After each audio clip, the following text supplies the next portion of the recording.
Okay, so, okay, please, I need to start the lecture.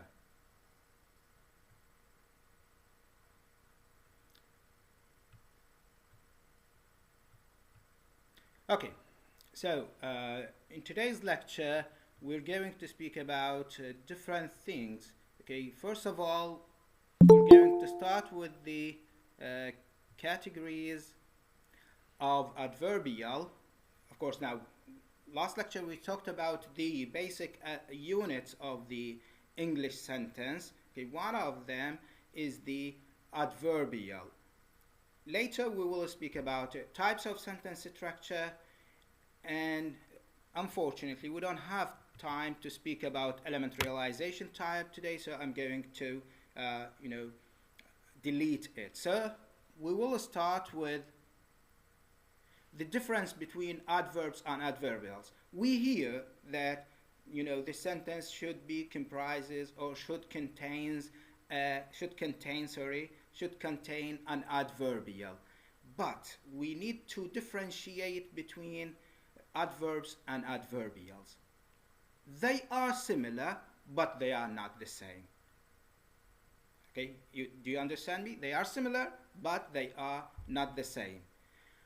Though they share the same modifying function, so both of them, the adverbs and the adverbials, have a modifying function. They are either used to modify the verb, modify the adjective, or modify another adverb.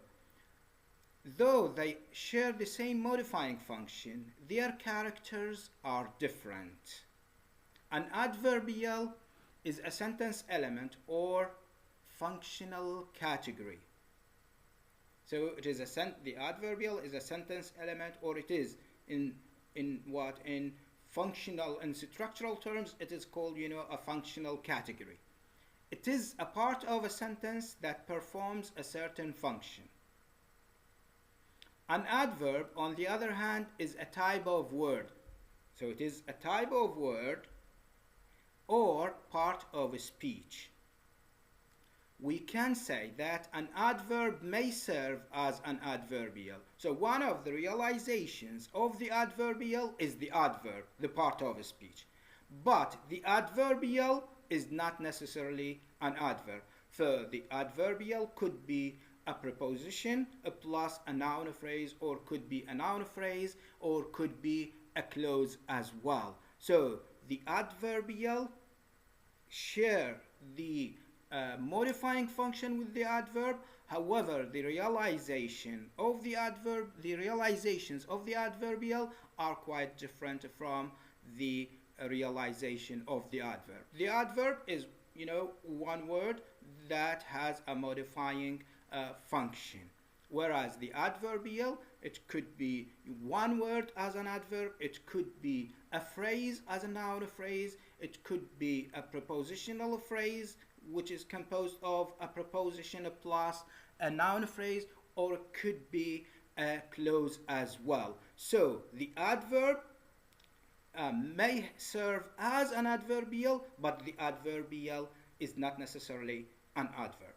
So the adverb is a label for a syntactic category covering familiar single word items such as quickly, happily, and spontaneously. The adverbial refers to a function. Linguistic elements that have this function include adverbs plus other linguistic elements such as phrases, like when we say on the table, at the bookstore, next week, last year, etc., etc. And it closes after he saw the movie. So after he saw the movie can function as an adverbial. Okay. We can distinguish the following categories of adverbials. So the adverbials fall into different categories. Okay. The list that I'm going to present is not inclusive list. Okay, I'm going to refer to the things that have been referred in your book only. So the categories of the adverbial are temporal adverbials. So we have adverbials that refer to time, like now, at 5 o'clock, today, next week, and the like. And we have spatial adverbials, adverbials that refer to place, like here, north, up north, at home, and the like. And we have a process adverbials, like carefully, slowly, quickly. This list is not complete, is not inclusive.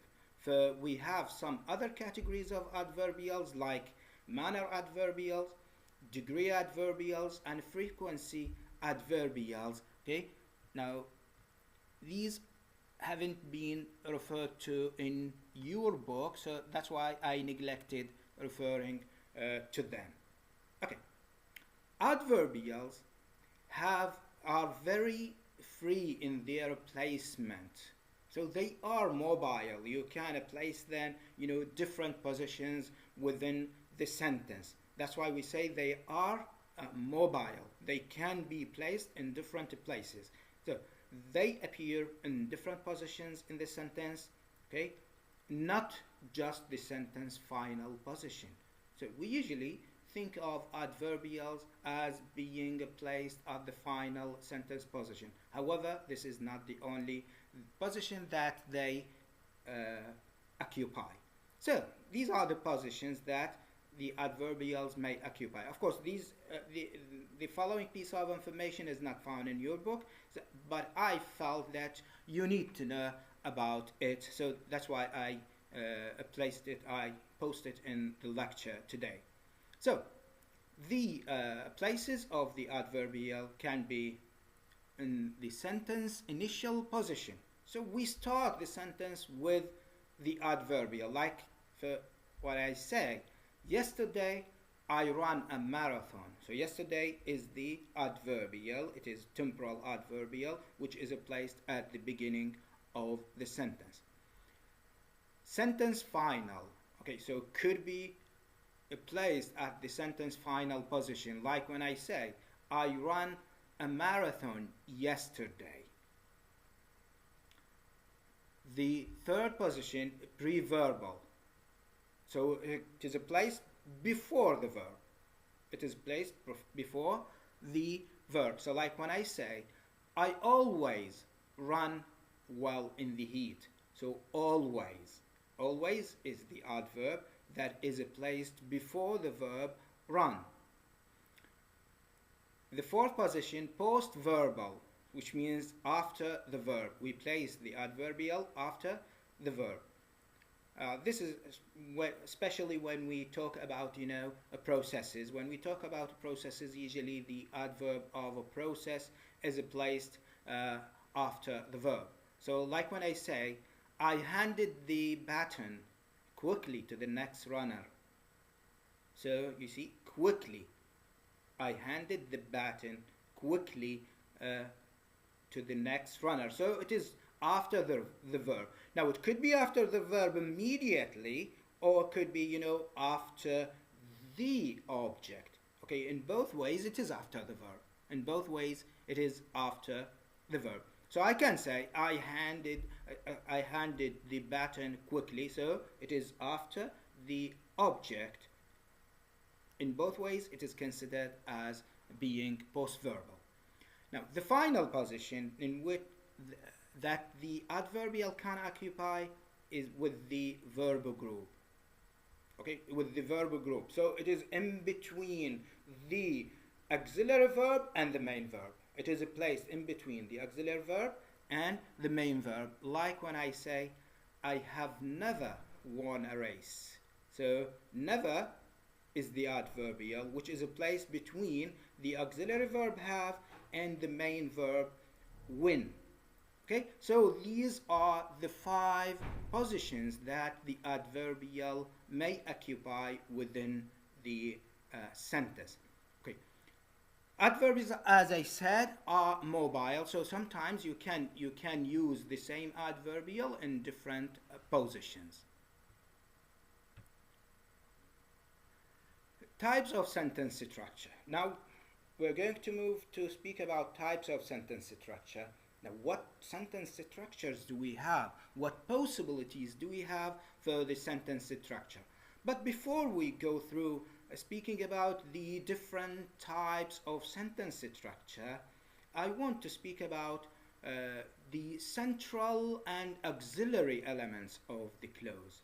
The central and peripheral elements of the clause. We have some elements that are central and other elements are peripheral, are auxiliary. So we can do without peripheral elements, but we have to use the central element. So this means that the peripheral element can be deleted, whereas the central element, no, they can never be deleted. The classification of the constituents of the units of the English sentence can be done either on the basis of the unit's form or its internal structure as a noun phrase or as a verb phrase, or on the basis of its function as a subject or as an object of a clause. So here the classification of the elements according to their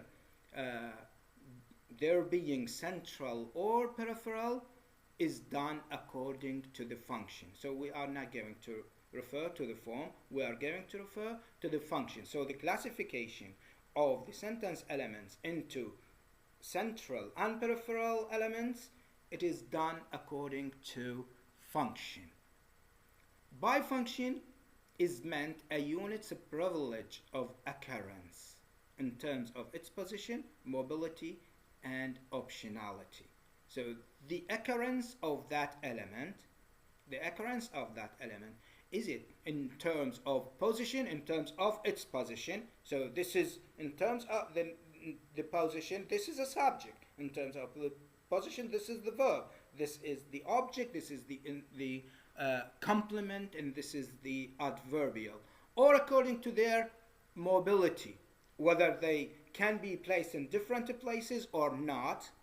Like adverbial, they can be placed in different places, in different positions, and their optionality, whether they are obligatory or optional. So the verb is always obligatory. Okay? The subject is obligatory. Sometimes, not always, because sometimes we have some sentences that are without overt subject. And we said optionality. So we have what? Obligatory, and we have optional. The adverbials are always, are mostly, not always, are mostly optional. So according to the functional classification of the units of the sentence, the following generalizations have been made by grammarians. So we have to consider the following generalizations. Of course, these generalizations were made by the English grammarians. They are not made by me. Okay, so they are made by the English grammarians. So what are these generalizations that you need to know about them? First, the verb element is the most central element that is preceded by the subject. So the most central element in the sentence is the verb. So the sentence can never work without a verb. The sentence can never work without a verb. That's why we say it is the central element. Number two, following the verb, there may be one or two objects or complement, which follows the object if one is present. So the second generalization is that after the verb, we may have one object if the verb is monotransitive, or we may have two objects if the verb is detransitive, or we may have an object plus a complement if we have a complex transitive verb.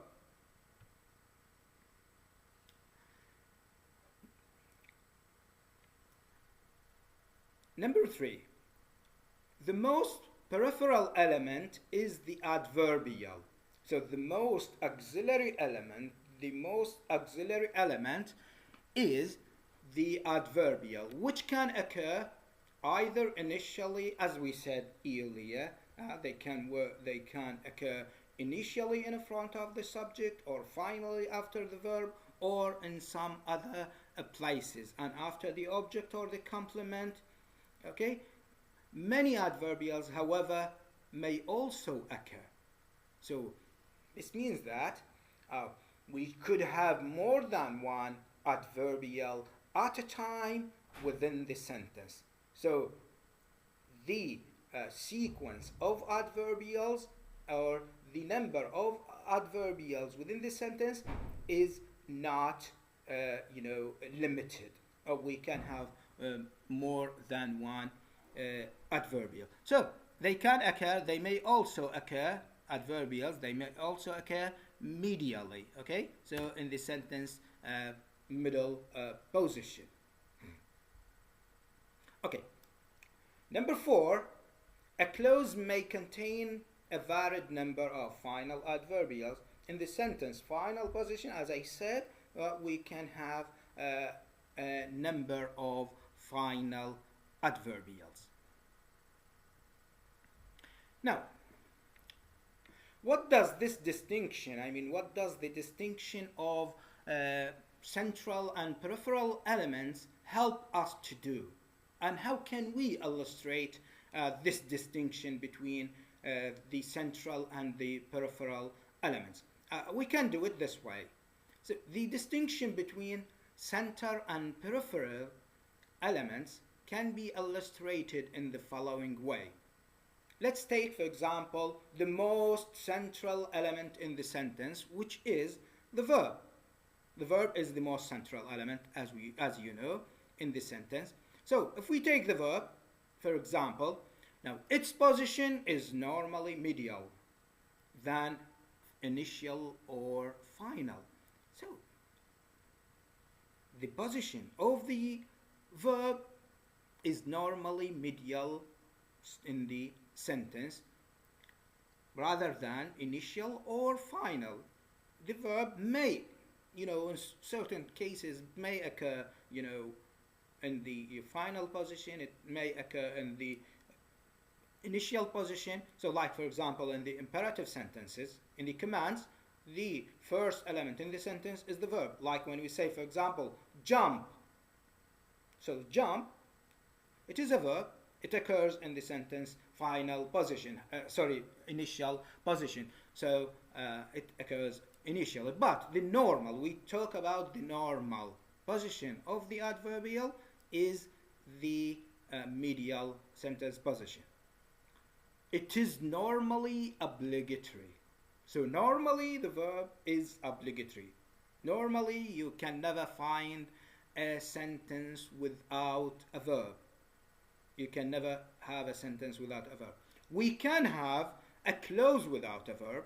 We have, a category of verbless clauses. However, the sentences should always have verbs. It cannot normally be moved to a different position in the clause. Okay, so the main. Now I'm speaking about what? I'm speaking about the main verb, the lexical verb, not the auxiliary verbs. Okay, so pay attention. We are speaking about the lexical main verbs, not the auxiliary verbs, because the auxiliary verbs can be moved into some other place in the clause, especially when we change the sentence from the statement into the question form. So I'm speaking here about what? About the lexical verbs. So lexical verbs can not normally be moved to a different position in the clause. And the verb helps to determine what other elements must occur. So it is the function of the verb that it determines what other elements should follow. or must occur. So for example, if it is a monotransitive, so it determines that only one object to be used. If it is a detransitive, it determines that two objects should occur. If it is a complex, it determines that an object plus an object complement must occur after it. So this is the reason why we consider the verb as a central element in the sentence. So this is the illustration that we provide. For the opposite reasons, adverbials are the most peripheral elements. Adverbials are the most auxiliary elements. Because of what? Because of their position is most frequently final. Okay? Their position is most frequently final. Okay? And they are most frequently, but not always, okay? But not always. They can occur. We said earlier that they can occur, in different other positions. So, they are usually optional. So, this is the reason that they are usually optional. So, they are not obligatory. They are not always obligatory. They are mostly mobile, so they can be moved from one place into another place. They do not determine what other elements must occur after them. So they don't have this privilege as what determining what elements should occur after them. So they may be regarded from a structural point of view. For all these reasons, they may be regarded from a structural point of view largely as optional extras. So from a structural point of view, we consider them as optional extras. So they are extra modification in the sentence, which may be added at will. So it is a matter of interest. I'm interested to add some adverbials to my sentence, so it's okay. It's my own will to add these adverbials. Okay? And some other student may say, no, I don't like to add adverbials, so it's okay. It's up to you.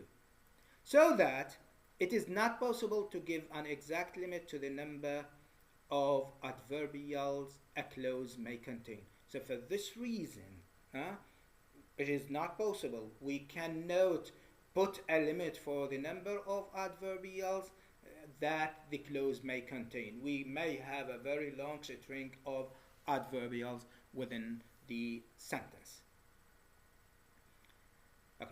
The other elements, the subject, the object, and the complement, are in various degrees more peripheral. So the subject, the object, and complement are in various degrees more peripheral than the verb. The verb is central. We said that the verb is central. But the other elements like the subject and the object complement, the object and the object complement, they have a degree of being peripheral. Okay? So they can be changed from one position into other. They have this kind of what we say mobility. They can be put in different positions. They can be deleted sometimes. So for this reason, they say that they enjoy some degree of a peripheral, okay, than the verb, and they are less peripheral than the adverbial. So they are in a lesser degree, lesser than the less peripheral than the adverbial. For the adverbial can be deleted, it can be optional, we can have a long string of adverbials. So the features of being peripheral that the adverbial enjoy are far more than the features that the subject, the object, and the complement enjoy as being a peripheral. So the most central element in the sentence is the verb. Okay, the elements, the other elements like the subject, the object, and the complement, they enjoy a degree of being peripheral, okay, and the adverbial is always a peripheral. Okay, after this introduction about the centrality and peripherality of the sentence clause element, the sentence elements, now let's move to the types of sentence structure. Bringing together the distinctions that we have made earlier. Think of the distinctions that we have made earlier. Let's talk about the verb. When we talked about the verb, we've said that we have intensive verbs and we have extensive verbs. We said that we have transitive verbs and we have intransitive verbs. Okay? And we said that we sometimes have operators. Sometimes we don't have operators. Okay? And the like. And as far as the complements are concerned, we said that we have a subject complement and we have object complement. And as far as adverbials are concerned, we said that we have temporal adverbials, we have spatial adverbials, and we have a process adverbials. So, bringing all these distinctions together that we have made earlier, the basic sentence structure rules can be presented as follows. So we depend on the distinctions that we have made earlier. So we realize the following sentence structures. The first structure, subject verb. Now, what are the specifications of that verb in this first structure? The verb here is stative and what? Intensive. Stative and intensive. Okay, so since the verb is stative, it means what? It means that we can never have what? The ing form. We can never have the progressive. Since it is intensive, it means that there is a close relationship between the adverb of place and the subject. It locates the adverb of place, locates the subject. It tells us information about the subject. So, subject verb, what kind of verb? It is intensive and it is stative. And then we have adverb of place. Then we have optional adverb of time. We have optional adverb of time. Like in the example, I have been in the garden since lunch. I have been in the garden since lunch. So I is the subject, have been is the verb. Okay, so been is the verb. Okay, have is the auxiliary, of course, and been is the main verb here, which is stative and which is intensive.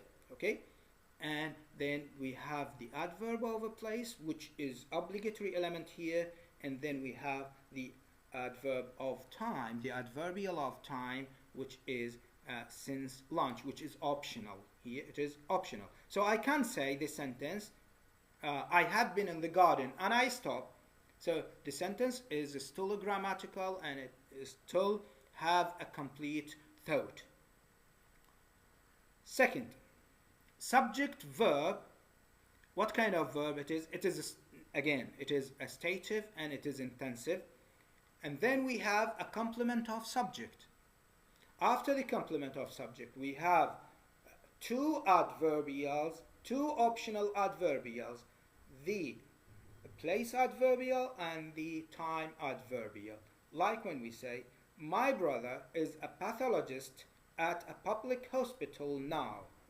So, my brother, the subject, is the stative intensive verb, and a pathologist is the subject complement, which is used to describe the subject, my brother. Okay, and at a public hospital is the adverbial place, and now is the adverbial of time. As I said, now since they are bracketed, they are put in between the brackets, it means that their use is optional. So they are optional adverbials. So I can say, my brother is a pathologist, and I stop.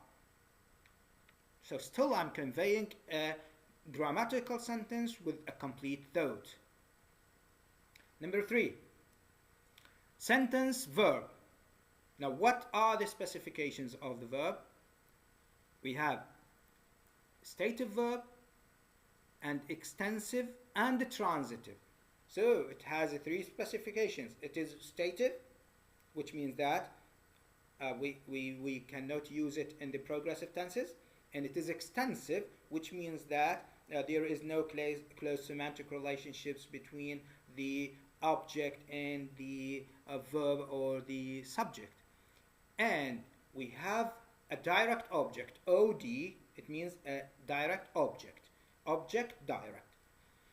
And we have 2 optional adverbials, adverbial of place and adverbial of time. Like when we say, I heard a strange noise upstairs this morning. I heard a strange noise upstairs this morning. I is the verb, I is the subject, heard is the stative, intensive, transitive, monotransitive verb. So we say heard is the stative, extensive, and transitive verb. A strange noise is the direct object. Upstairs is the spatial optional adverbial, and this morning is the temporal optional adverbial. Number 4, sentence verb, a dynamic verb and intensive. Dynamic and intensive. So since it is a dynamic, okay, it means it can be used in the progressive, and since it is intensive, it means that the complement of subject has a close relationship with the subject. After the complement of subject, we have 3 optional adverbials. 3 optional adverbials, which are the process adverbial, the place adverbial, and the time adverbial. As in, he grew restless gradually in his office yesterday. He is the subject. To grow is the dynamic intensive verb. Restless is the complement of subject, which is an adjective that is used to describe the subject. And gradually is the optional process adverbial. In his office is the optional spatial adverbial. Yesterday is the optional temporal adverbial. Now, we can delete all these adverbials and we say, he grew restless. And that's it.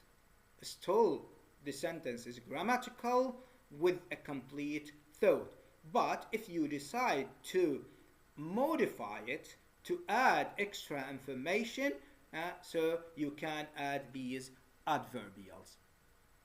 Number 5, subject verb. What kind of verb is it? It is dynamic, extensive, and monotransitive.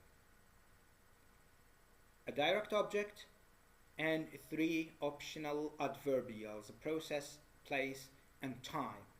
As in, she threw her purse carelessly in the kitchen last night. She is the subject. Throw is the dynamic and extensive and monotransitive verb. Her purse is the direct object. Carelessly is the optional adverbial of a process, and in the kitchen is the optional spatial adverbial, and last night is the optional temporal adverbial. We can say the sentence as she threw her purse, and we stop. The sentence is still grammatical with a complete meaning. If you choose to add extra modification to the sentence, you may add the adverbials. Number 6, subject verb, which is a dynamic, extensive, and detransitive. Okay, so which means that it needs 2 objects. And then we have an optional indirect object. So the indirect object is not obligatory, it is optional. we can delete the indirect object and a direct object, and then three optional adverbials. As you see, the process, the place, and the time adverbials.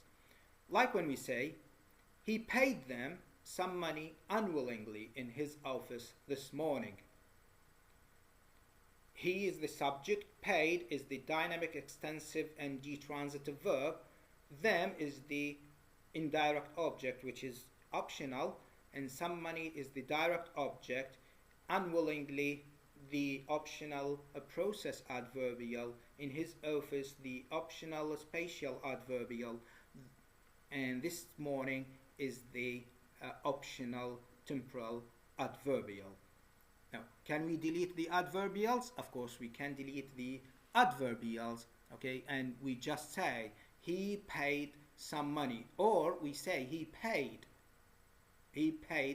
them some money. So you can delete the indirect object and the adverbials by saying he paid some money, or you can delete only the adverbials and keep the indirect object by saying he paid them some money.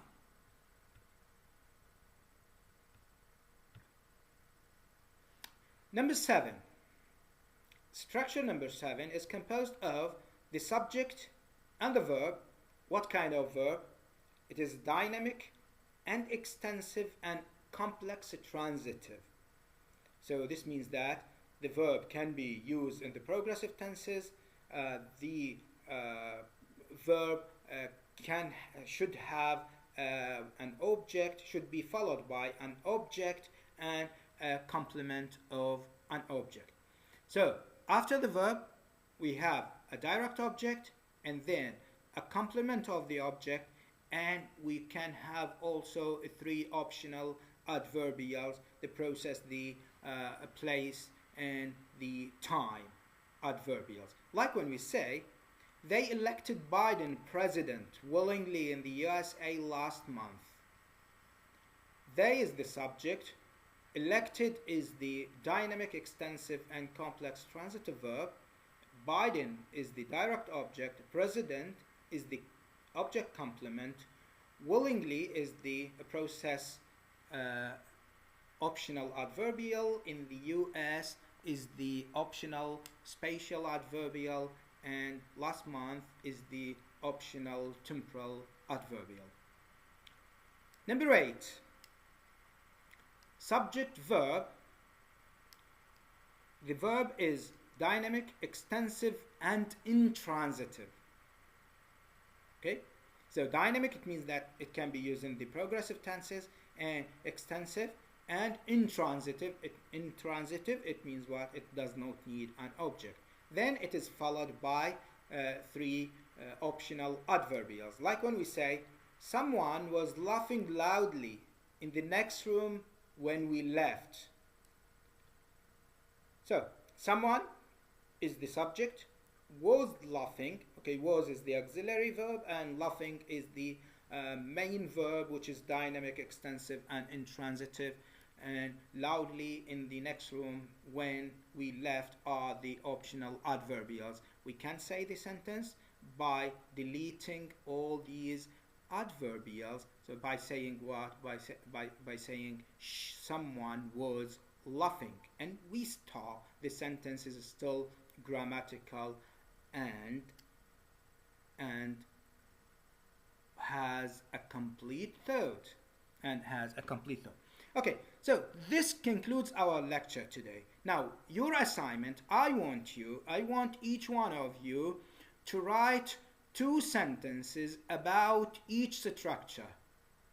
You write 2 sentences about each structure, okay? And then you upload them to your Google Classroom, okay? So you write 2 sentences for each sentence type with the optional elements, okay? So even the optional elements, you have to write them. Okay, so this concludes our lecture today. Now, if you have anything to say, you may ask. If you have anything to say, you may ask.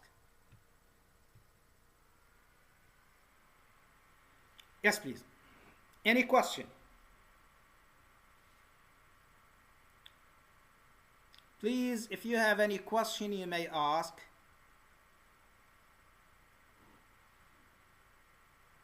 Say something, please.